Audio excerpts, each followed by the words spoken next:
guys, I think watch this video if you're bored.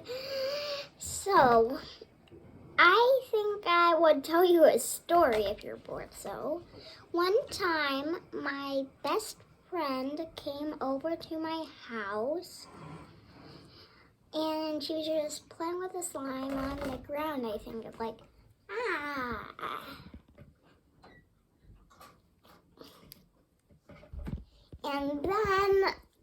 and then she dropped it and it was bad angling because it was like on top of her hair.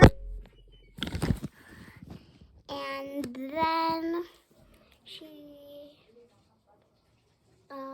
never mind. And then we told my dad, and then he said, put peanut butter in her hair.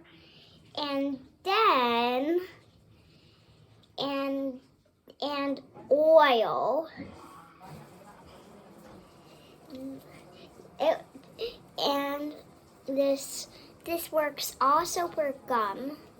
This is pretty good. It worked, but it's at least going to take about 30 minutes. It's about going to take 13 minutes to take it out of your hair, at least 30 minutes.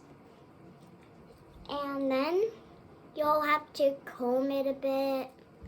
And then they'll probably have to go in the shower and then wash your comb. And I hope you guys enjoyed. Have a great day. I love you all.